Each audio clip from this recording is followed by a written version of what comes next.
과학 수업 시작합니다. 이번에는 프린트 8페이지를 준비해 주세요. 자, 8페이지의 내용은 물리변화와 화학변화라는 내용이에요.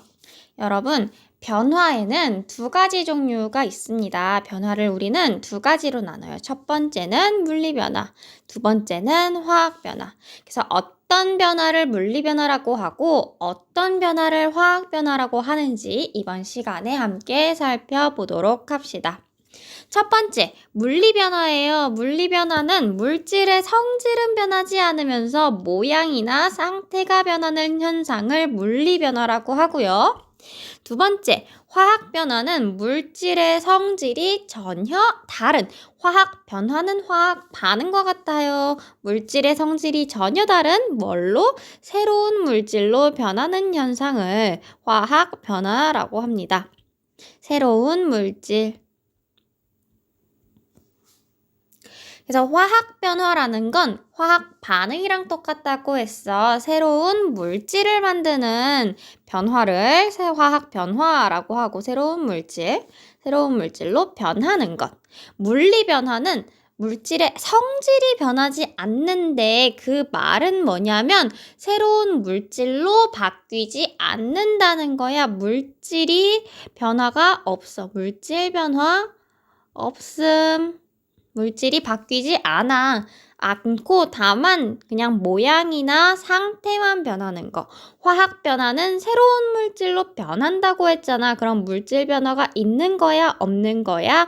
물질 변화가 있는 거라고 생각해주면 되겠지. 그래서 물리 변화와 화학 변화를 구분하는 것은 물질의 변화가 있느냐? 없느냐로 구분을 한다라고 생각하면 편해요. 자, 첫 번째 예시들로 살펴볼게요. 첫 번째 예시는 종이를 자른다라는 예시가 있어. 이렇게 A4 용지가 하나 있는데 내가 A4 용지를 반으로 쭉 자르면 이 종이는 이렇게 두 개의 서로 다른 모양, 조금 더 작아진 모양의 종이로 바뀔 거야. 하지만 처음에 이 A4 종이가 내가 A4 종이를 이렇게 반으로 손으로 칙 자른다고 해서 종이가 무슨 다른 물질이 돼요?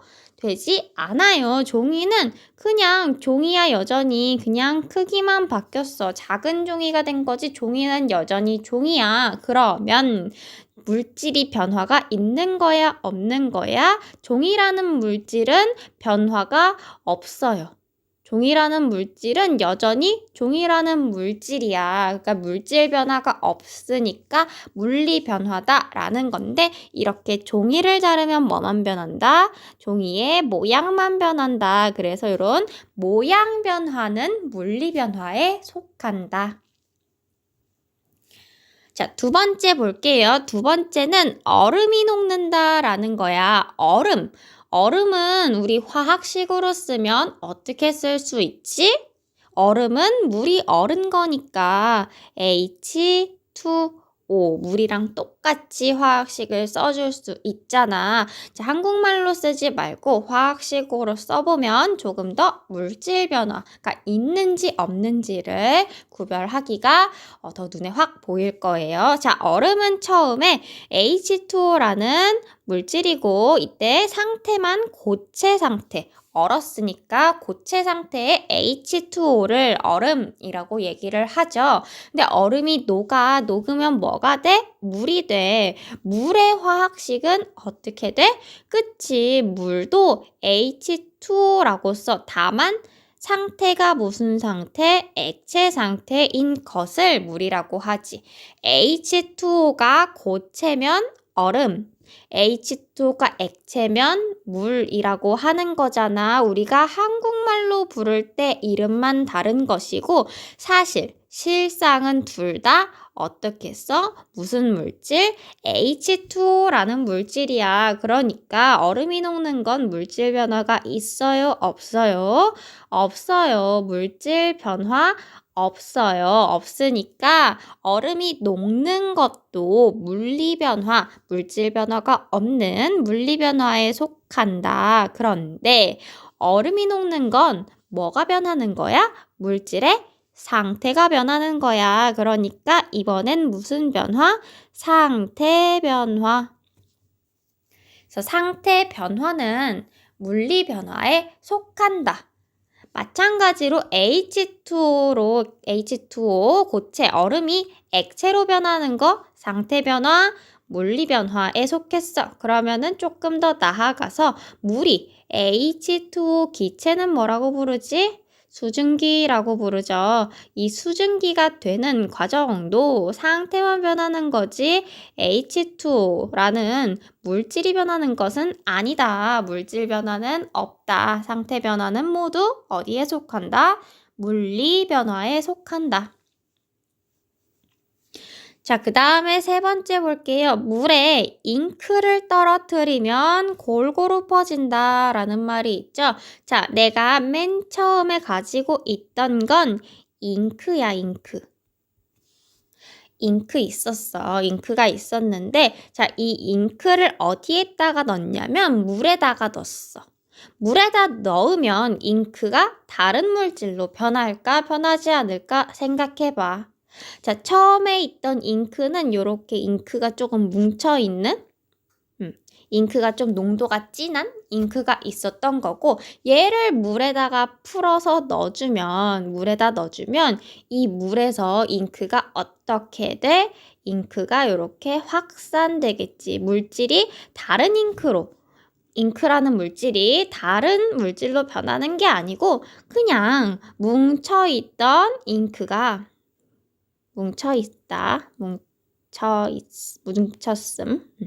뭉쳐있는 잉크가 어떤 잉크로 바뀌는 거야? 퍼져있는 잉크, 퍼짐. 뭉쳐있는 잉크가 그냥 퍼진 잉크가 된 거지 잉크라는 물질이 다른 물질로 바뀌진 않았어. 여전히 잉크는 잉크야. 물질 변화 있어? 없어? 없어. 물질 변화? 없음. 물질 변화가 없으니까 무슨 변화? 물리 변화. 이렇게 어떤 물질이 잉크라는 어떤 입자가 뭉쳐 있다가 골고루 퍼지는 현상을 우리가 중학교 1학년 기체 단원에서 배웠었어요. 그런 현상을 뭐라고 부르냐면 확산이라고 부르죠. 확산. 입자가 골고루 퍼지는 현상을 확산이라고 해요. 그래서 그때 아마 향수를 뿌리면 내가 앞에서 향수를 뿌려도 뒤에 있는 학생이 그 향수 냄새를 맡을 수 있다. 그 이유는 향수 냄새를 나게 하는 입자가 공기 중에 퍼지기 때문이다. 공기 중에 확산하기 때문이다. 그런 거 배웠었죠. 그래서 확산 또한 물질이 변하는 게 아니고 거리만 변하는 물리 변화에 속한다. 자, 그 다음 네 번째, 소금이 물에 녹는다. 소금은 화학식으로 쓰면 어떻게 될까? 소금은 염화나트륨이라고도 불러요. 소금은 염화나트륨. 이 염화나트륨을 화학식으로 적어보면 NaCl이죠. 2학년 때 했었지. 자, 내가 소금을 녹이기 전에는 이 NaCl, 소금이 무슨 상태, 어떤 상태로 있어? 그 정육면체, 이렇게 조금 굵은 소금 같은 경우엔 이런 정육면체 모양으로 고체 상태잖아. 고체 상태의 소금이야, 처음에는. 고체 상태의 소금인데 내가 이 소금을 물에 녹이는 것은 물에 녹인 용액을 뭐라고 하냐면 수용액이라고 하지. 물에 녹인 것을. 그래서 이 소금이 물에 녹으면 뭐가 되냐면 그냥 물에 녹은 소금이 되는 거야. 수용액 상태. 수액이 아니고 수용액. 아까 얼음. 고체 상태의 H2O가 액체 상태의 H2O가 된 것처럼 소금이 물에 녹는 것도 고체 상태의 소금이 그냥 물 속에 이렇게 녹아 있는 거다. 새로운 물질이 생긴 게 아니고 그냥 물에 녹아 들어간 거다. 그래서 물질의 성질이 변하지 않았어. 소금의 짠맛이 물에 녹는다고 해서 단맛이 되거나 쓴맛이 되거나 변하지 않죠. 물 입자 사이사이로 소금이 녹아 들어간 거야. 이렇게 물에 녹아 들어가는 거, 어떤 걸 녹이는 그런 과정의 명칭을 과학적으로 쓰면 뭐라고 하냐면 용해라고 하죠. 용해. 소금을 물에 녹인다. 설탕을 물에 녹인다. 이런 것들 용해. 그래서 이런 용해도 물리 변화에 속한다. 어떤 새로운 물질을 만드는 게 아니고 물이라는 유기체 물이 있으면 물 입자들이 있겠지. H2, H2, H2 무수히 많은 H2O들로 가득 찬 저 물 속에 내가 소금, 이게 소금이라고 쳐보자. 민트색. 자, 소금을 넣으면 이 소금 입자들이 이렇게 요 사이사이, 물 입자 사이사이로 녹아 들어가는 거지. 새로운 어떤 물질을 만들진 않는다. 그러니 용해도 물질 변화가 없는 물리 변화에 해당한다. 그래서 물리 변화에는 모양 변화, 상태 변화, 확산, 용해 이런 것들이 물리 변화에 속한다. 자, 그러면은 어떤 게 화학 변화일지 봅시다. 화학 변화라는 건 물질의 변화가 있어야지만 화학 변화라고 했어요. 그래서 거기 밑에 보면 맛, 냄새, 색깔의 변화, 우리 아까 했었던 거 화학 반응, 지난 시간에 화학 반응하면 냄새, 색깔, 굵기 이런 것들이 변할 수 있다라고 했었죠. 그래서 맛, 냄새, 색깔 같은 변화가 있을 경우 이제 화학 변화일 수 있다. 보면 사과가 익으면 색과 맛이 변한다. 지난 시간에 예시 들었었죠. 그래서 그게 어떻게 물질이 변하는 건지 밑에 그림을 한번 가져왔어. 이 그림을 외우란 건 아니고 그냥 이런 식으로 변한다라는 걸 보여줄 거야.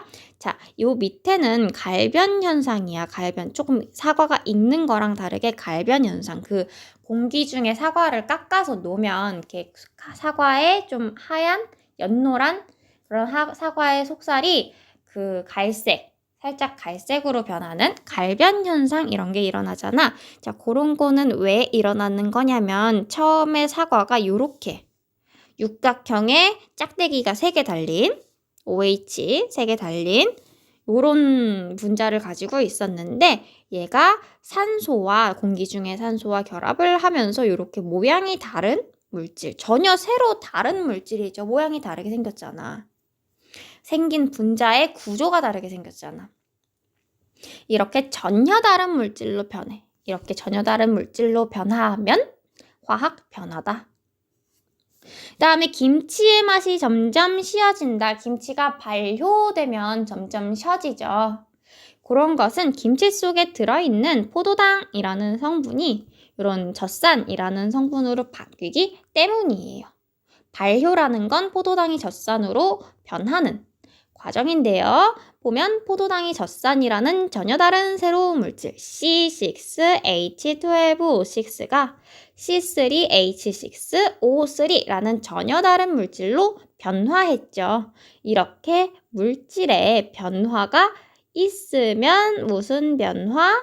화학 변화다.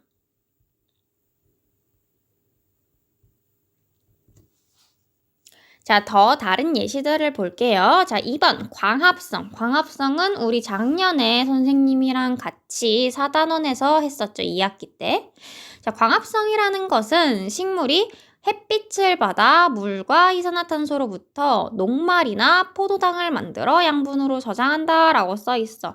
요거 화학식으로 적어 보면은요. 자, 물은 H2O. 다음에 이산화탄소는 CO2. 뭐 만든대? 녹말 대신 우리 포도당 써보자. 포도당은 어떻게 써요? C6H12O6. 그리고 여기엔 안 나왔지만 뭐까지 만들어? 산소까지 만든다라고 작년에 배웠었죠. 그래서 얘네들 개수 맞추기 우리 이제 할 줄 알지. 미정계수법 그걸 하고 나면 이렇게 6개, 6개, 6개가 될 거예요. 혼자 한번 이 광합성식 만드는 연습해보세요. 개수 맞추는 방법. 자, 요것도 마찬가지로 처음에는 물이랑 이산화탄소가 있었지만 전혀 다른 포도당이나 산소라는 물질로 변해버렸어. 새로운 물질을 만들었어. 이렇게 물질의 변화가 있으면 무슨 변화다? 화학 변화다. 그 다음에 호흡은 사람이 숨 쉬면서 산소 마시고 이산화탄소 내뱉는다 라고 되어 있는데 우리 호흡도 작년에 배웠죠. 광합성과 호흡은 서로 어떤 관계? 반대의 관계다 라고 했었죠. 그래서 위에 있는 광합성식을 거꾸로 써주면 되겠지. 생성물에 있는 포도당과 산소가 이번엔 반응물이 되고 그 다음에 반응물에 썼던 물과 이산화탄소가 이번엔 생성물이 되겠지. 산소를 마시고 이산화탄소를 뱉는다. 그래서 이 호흡도 마찬가지로 물질의 변화가 있죠. 처음에 있던 건 포도당과 산소인데 물이랑 이산화탄소라는 전혀 새로운 물질로 변했어요. 물질 변화가 있어요. 물질 변화가 있으니까 무슨 변화? 화학 변화다.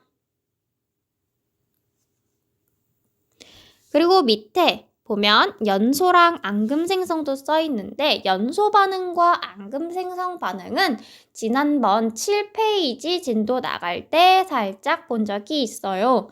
연소 반응을 하면 물과 이산화탄소라는 물질을 만들어요. 그러니 전혀 다른 물질, 물과 이산화탄소를 만들어 물과 이산화탄소로 변해. 그러니까 물질 변화 있어서 화학 변화. 앙금 생성도 지난번 예시를 보면 지난번 예시에 염화나트륨 수용액과 질산은 수용액이 반응하여 염화은 앙금을 생성한다. 새로운 앙금이라는 새로운 물질을 생성했죠. 앙금 새로운 물질 생성했어.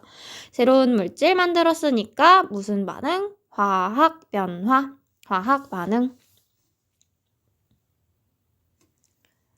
그래서 정리를 하면 물리 변화는 물질 변화가 있다, 없다, 없다. 물질의 변화가 없어. 물질 변화가 없으면 물리 변화, 물질의 변화가 있으면 화학 변화. 물리 변화의 예시로는 뭐가 있었어? 모양의 변화, 상태, 고체, 액체, 기체, 상태의 변화, 확산, 뭉쳐있던 게 퍼져요. 용해, 녹여요. 이런 것들이 물리 변화에 속했었죠.